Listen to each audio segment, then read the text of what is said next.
What's going on today, Internet? Selfish here with Retrospect. Today we're going to take a look at the RX6H. This is a budget handheld that's new to the space that is making a lot of promises for some premium features. And we're going to find out what it's all about. Let's take a look.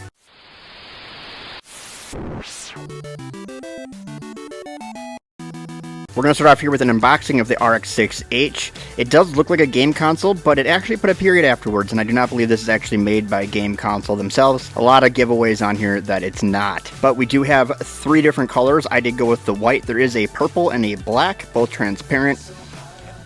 There's nothing on the sides of the box. On the back of the box here, it does give you your specs. It says it has an RK3326 in it, 1GB of RAM, 3.5-inch screen, 2.4 and 5 GHz Wi-Fi support, as well as a 3000 mAh battery. I am questioning a few things on here already, but we're going to find out as we go along. This would be a very affordable handheld in this space if all that is true. So let's get her out of here.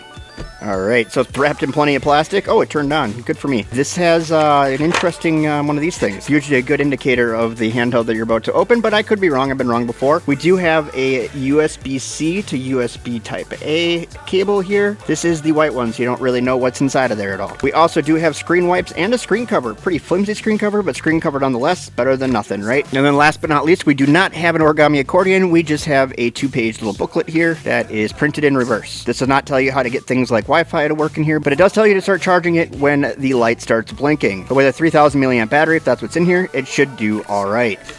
All right, let's take the device out of the wrapper. And here we have our RX6H, a nice little handheld here. It's actually pretty comfortable to hold. Interestingly enough, that's not how Game Console's font is, so I already know it's not their logo, but it is nice that everybody keeps trying to copy it. That is a badge of honor to the R36S designer right there. It does have a rechargeable LiPo battery. Okay. The battery may explode in the fire. So again, if it's in the fire, it may explode. We've seen that on plenty of handhelds before. Let's get all this crap out of the way. We'll go through the I/O quick while we're here. We'll start at the top like we always do. We do have shoulder and trigger buttons. We need to turn this thing off, don't we? We'll go through the I/O like we always do. We will start at the top. We do have shoulder and trigger buttons. These are listed as analog triggers, and they kind of play like analog triggers, but they're too loose. They actually have a switch in them. So already on the first thing we're looking at is these triggers. These are actually on a micro switch. They are not analog triggers. We also have our shoulder buttons also on micro triggers. We do have a power on button, and we do have our volume up and down. On the back here, we do have some vents, maybe the speaker holes. Those are the speaker holes. On the back here, we do have some speaker holes, which may actually help with ventilation depending on how this is put together on the inside, and some cool little grooves on the back here to make it look a little bit more high speed, low drag. On the left hand side we have nothing, as well as the right side we have nothing. But on the bottom it's pretty exciting. We do have a reset button down here. We do have a spot for the memory card. It is a single slot, and let's see what they gave us for a memory card here. It's a 64 gig unbranded card. We also have our charging and OTG hole in one. We do have a headphone hole right here. It's a 3.5, and we also have a host hole, which is another Type C. So two Type C holes, headphone hole, memory card hole, and a reset button on the back. On the front here, we do have our start and select buttons, both on switches. We do have our face buttons here, which are okay. They don't travel very far, but they have a good bounce to them. I think they'll be just fine for playing games. They seem like they're going to work just fine. We do have our D-pad, which is kind of atrocious. I think it might work okay. It's gonna be hard to hit things in sequence with any kind of speed, especially like Hadoukens, because you're gonna have a hard time making that corner. And it feels like these are all on switches. It might be a membrane. If it is, it's a very stiff membrane. And then we also have our joysticks here, left and right, and they do click, as well as our 3.5-inch screen, which is a 3.5-inch screen. So I'm gonna power it back up because I had to power it down for that, and then we will go through the specs here real quick. I guess as far as this goes for the spec sheet, there isn't anything else than what is actually already on the box. We already went through this, but the RK3326, 1GB of DDR3L RAM, 3.5-inch IPS full view display, 2.4 and 5 GHz Wi-Fi, as well as a 3000 mAh battery, and a list of a whole bunch of game systems that it says it can play. It's a 3326, so we should be able to get a pretty decent list of games. We'll go through the catalog here and just check what's all in here. We do have our Capcom 1, no 2 or 3. We got MAME, PC Engine, Mega Drive, Neo Geo, PlayStation. That's it. Really? I guess it is only a 64 gig card, and it looks like they put 23 PlayStation games, 15,000 games in total. We'll see how many repeats there are. There's only 32 in Capcom, 1,900 in arcade, 359 in PC. Famicom's got 1,639. That might be actually pretty close to every game number for Famicom or NES. Mega Drive, we have 1,221, which I think is more games than they ever made for that. Neo Geo is 211. That might be every game for that. And then 23 back to PlayStation. So I'm going to play through a couple systems here real quick just to get a feel for the device so I can give you a better understanding understanding of how it's working. I am going to start off with a fighting game just so I can test to see how this D-pad is working, because it feels a little clunky and it sounds clunky.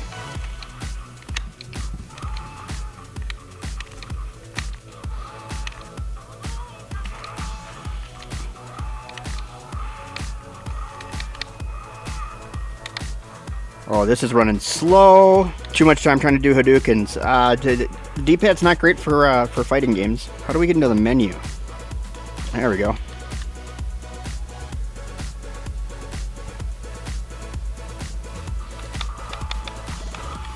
There's no way that this is running at 70.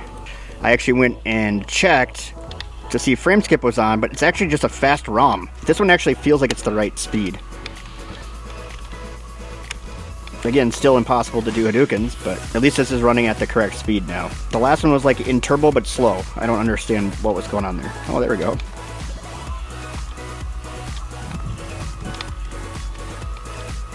Maybe it's just the game. I seem to be able to do Hadoukens just fine on here.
One thing I figured out while playing games here is all the systems are here, it's just a bad theme. So I don't know why you would send it with this theme, other than that this is the theme that everybody sends it with. But if you can't figure out your ROMs library correctly, so if you see Capcom, you go into it, now you start hitting over, CPS2, CPS3, MAME, PC Engine, Famadisk, so like these are all in here. And the only reason why I noticed this is because I was playing PlayStation and ended up in a PSP game. Otherwise, if you're on the main screen, you don't see PlayStation Portable on here at all. So I didn't even realize I was in it till I went to stop and change some settings in the game because it kept freezing, and this is why I was in PlayStation Portable. So you're going to see that with some of these systems here. Like I said, CPS, you're going to get 1, 2, and 3, even though it only shows you 1 on here. I don't think any other ones do that. Maybe it's just those 2. Oh no, here you go. So now we have Super Famicom, NES, Super NES, N64, Game Boy, Game Boy Color, Game Boy Advance, DS. Then you got Sega Mega Drive, Dreamcast, Game Gear. Okay, but on the main screen here, you're not seeing any of those. In fact, if you go here, you're not seeing any of these systems on here. So if you went in here and you actually changed your theme, one of these themes will make all these pop up. I don't know which theme it's going to be, but one of them will make it all pop up. NES box usually works. So now you're seeing PSP, PlayStation, Neo Geo, Game Gear, Dreamcast, all the other systems on here that were all missing before. Let's try out an N64 game just for kicks and giggles. There's no way that, maybe it's at 50 frames now. 48 frames. Yeah, it seems to be doing okay now that it took off. Little stutter there. And there. I was forgetting this game. Once you lose control, you're out of control. So this is playing okay. Well, I'm not playing great, but the game is playing okay. I think it's still a little bit low, but this is playable.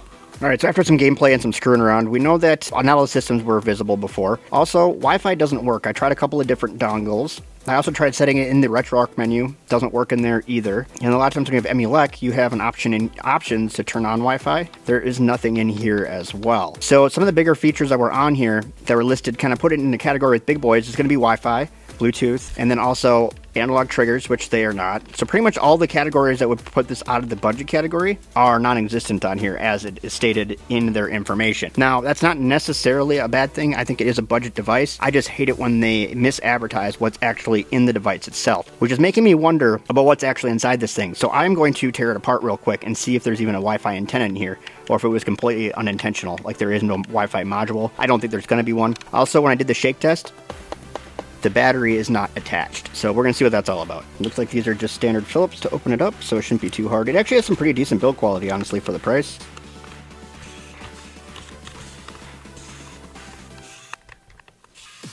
Well, that was pretty easy. Okay, so the battery is not attached to anything in here, which is looks like, oh, they forgot to undo the adhesive, so they forgot to attach the battery. And they attached an adhesive to another adhesive, probably to make it thick enough. And my guess is the battery is supposed to be attached on here, which is what we'll do when we close this back up. But we'll just double check, but make sure the cables are long enough. Sure, yep. So the battery is supposed to connect to there. And of course, the chip is underneath, so we can't just see it. So I guess we'll have to do a little bit more digging here. We'll take off the speakers. So we do know it is dual rear firing speakers, which is like the wrong direction to go. But, you know, it's better than nothing. Looks like we have normal Switch style joysticks in here, which is just fine for what this device is. Okay, let's see what we got here. Ooh, she's on there. Here we go. And we'll take these couple guys off here. So this should get us all of our cables unplugged anyways. Interesting little way they got that in there. I don't even know if... I'm going to struggle to get that back in there, but we'll get it back in there. And then we already have our display cable unplugged. I'm kind of amazed that this doesn't get hotter than it does. The CPU is right underneath the screen. Okay. I don't think we're going to need anything else other than this to get this out. Oh, pretty easy. Oh, and now we should be able to see everything on here. So we do have an RK3326. It is right there. This was manufactured on December 13th, 2024. It's interesting they're just coming out now. It seems like they must have sat on them for a while. It's a pretty good put together PCB. I mean, there's a lot that's impressive. You know, there's a lot of good modules in here. Everything looks like it's stamped correctly. I'm just trying to make sure they're not rubbed off and put back on or anything like that. And everything looks right. So I think we're good to go there. This does make it pretty obvious that these aren't analog triggers. So these are what they're calling analog triggers, are these right here. And that is definitely not an analog trigger. So what did we find out in taking apart the RX6H? Mostly a couple of things. For one, these are definitely on switches. The membrane underneath the D-pad is a membrane and not switches, but it is a very, very stiff membrane. I forgot to put the start button back in. What? Oh boy, I'm going to have to do something about that. If you do forget to put your start button back in correctly, don't try to do it without pulling it apart. I learned I scratched it up a little bit. So just a word to the wise, I ended up pulling it apart anyways, so it didn't really matter. Also, I totally forgot about these cool little neon lights down here. I'm not sure if they were working at the beginning. I'm going to have to go back and watch the footage, or if I ended up plugging them in. But these are pretty nice. They're down at the bottom that you're not going to see at all once your hands cover them, which is kind of the best RGB, honestly, when you're playing a game, because it's not where it's going to distract you. We also learned again that these are not analog, and that we have a membrane on our D-pad, just a very stiff one. And then on top of that, we learned there's no Wi-Fi or Bluetooth in here, which is interesting because the 3326 does support external Wi-Fi, so you'd think that maybe the software would get you there. This version, EmuElec, is not allowing us to turn on or to use Wi-Fi, even when I put in a third-party Wi-Fi dongle down here at the bottom. And there is no Wi-Fi internally. We already saw that. There's no module for it, and there's no antenna sticking out for it that they forgot to plug in. Same with Bluetooth, no module or antennas. All in for the price, this could be a decent little handheld if it's somebody getting new to this hobby, or somebody just looking for a budget device. This does play the games that you want to play it. The ROMs on here aren't great. Most of them are kind of really crappy, so you might want to load your own ROMs on here. That'd be my only recommendation. Buy it without ROMs, or the lowest amount of ROMs you possibly can get. Get a name brand memory card, put it in, load your own ROMs. Also change the theme, because you can't see all the systems that are on here with the theme that it comes shipped with, which I think is stupid. This is not the first handheld I've run into this. In fact, it's not even the first handheld I've run into it recently.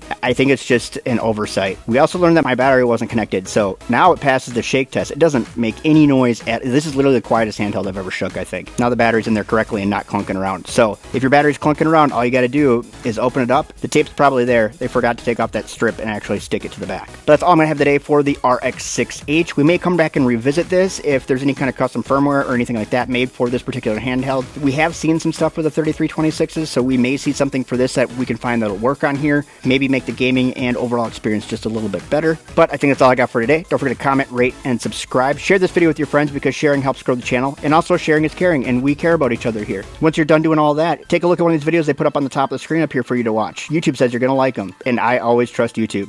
But that's all I got. Thanks for watching. Bye-bye.